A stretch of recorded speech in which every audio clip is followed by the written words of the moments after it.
Men freeze in place, holding pickaxes and shovels at the ready inside a well-lit tunnel under the Mexican countryside. They can hear the vibrations of a vehicle above them and, wary of making any noise that might give them away, hold their work as the prison patrol passes overhead. 30 feet below the prison's main yard, there's little chance of being discovered. But after several months of secret tunneling, they can't take any chances, especially when they are so close to their goal. The prison cell of Mexico's most famous drug kingpin, Joaquin El Chapo Guzman. For months, they've tunneled through solid rock with nothing more than pickaxes and shovels, moving as fast as they can with their limited equipment but with great caution. The work would go much faster if they could use modern tunnel digging equipment like jackhammers and boring machines. But not only would that create noise that might give them away, it would draw a great deal of attention to their staging area, just a mile from the prison perimeter. Prior to tunnel digging, El Chapo's powerful drug cartel purchased a small plot of land as close to the prison as they could get and began constructing 2 small homes as a cover for their real intentions. The homes never made it past a rough brick outer shell though, because of course they would not be inhabited. Instead, they provided the cover needed to start construction on the tunnel that would set El Chapo free. But the tunnel crew was facing incredible pressure to finish as quickly as possible. Due to his history of escaping from prison and evading police raids, Mexican authorities could at any time transfer El Chapo to another prison in order to foil any possible escape attempts. Every day the tunnelers took to get their boss was another day the entire thing could be for nothing, and a new escape attempt in a completely different location would have to be devised. But that's not all. The unfinished buildings were beginning to draw attention from local officials and curious villagers alike. Why would someone start construction on an empty piece of land and then suddenly stop with only a shell of a home built? Time was running out and pressure was mounting. Inside his cell, El Chapo was the model prisoner. Despite his long history of ordering some of the most horrific violence Mexico has ever seen, El Chapo maintained a cordial and even pleasant attitude with his prison guards and fellow inmates. His conversations over the phone were carefully monitored, his mail checked by prison officials, but not a single hint of the ongoing plot was ever revealed. El Chapo was a true professional by now and patient, but his patience was running out. The tunnel diggers faced a daunting task from the start, and they knew they had to move fast. Despite the incredible pressure on them, however, they managed to not only reach El Chapo before any potential prison transfer,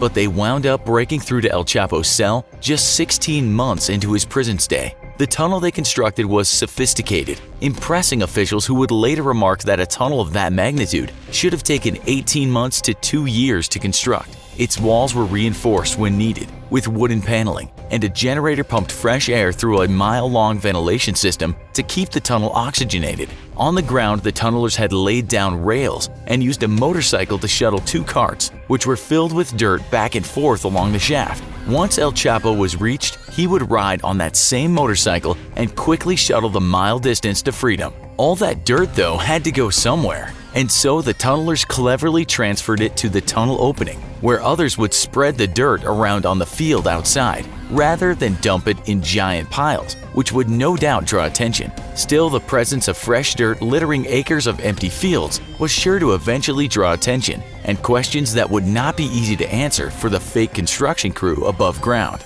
Suddenly though, in the middle of the night on July 12, 2015, the sound of metal scraping came from El Chapo's shower inside his cell. Moments later, the ceramic bottom of the shower popped free, and a friendly face greeted the imprisoned drug lord, beckoning him into the darkness below. Wasting no time, El Chapo ducked into the secret tunnel, climbing down 30 feet into a tunnel only as wide across as a man, but just tall enough for El Chapo to stand upright. Often derided for his short stature by his enemies, the tunnel diggers had made sure that the tunnel was just tall enough so the boss wouldn't have to hunch as he walked along it. A classy prison escape if we ever heard of one. A few feet into the mouth of the tunnel, El Chapo boarded a small motorcycle which had been affixed to metal tracks. The carts full of dirt that had pushed along for months now were gone, and just moments after leaving his cell, El Chapo was cruising along the well-lit tunnel like a kid on an amusement park ride. 2 minutes later, El Chapo ended his joyride by climbing up wooden steps and popping up into the empty shell of a home his crew had been secretly working from for a year and a half. Changing into clean clothes,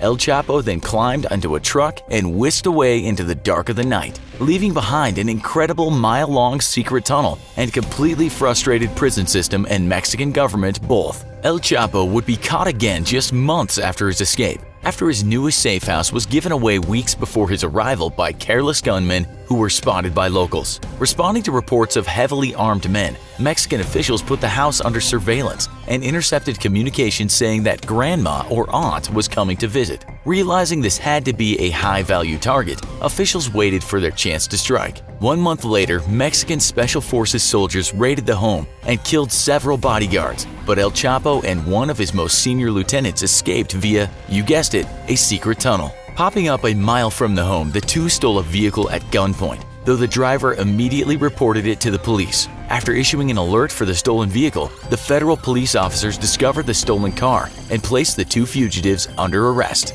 El Chapo, however, wouldn't go without at least trying to buy his freedom. Knowing how easily corruptible public officials had been in the past, El Chapo bribed the police officers, offering them money, homes, and even lucrative jobs if they let him go. Little did the desperate kingpin know, however, that he was dealing with a brand new brand of Mexican police officer, one not as easily corrupted as his predecessors. All 4 officers refused El Chapo, after which his offers of honey turned into vinegar, telling the police officers that they were all going to die. The 4 officers sent pictures to El Chapo to their superiors, only to be warned that the police had received a tip-off that 40 heavily armed assassins were en route to free El Chapo. With friendly forces still tied up at the compound, the officers were ordered to a nearby motel on the outskirts of town, where they holed themselves up in an empty room and prepared for a possible shootout for their lives. All the while, El Chapo laughed, echoing his previous threats. Suddenly, a convoy of vehicles lit up the roadside, clearly headed for the lonely motel. The officers, armed with M16 assault rifles and pistols, prepared for what was surely their last stand. El Chapo taunted them, telling them they were about to face death,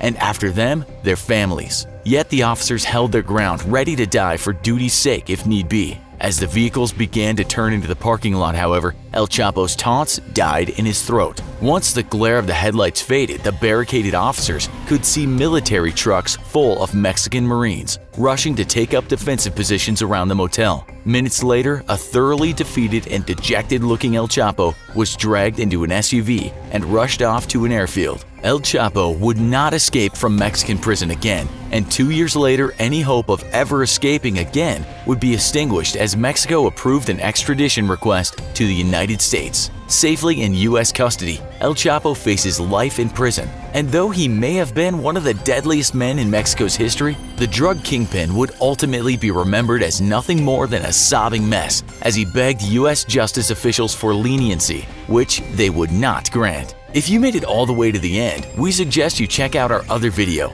The Most Insane Ways Men Escaped from Prison. See you tomorrow.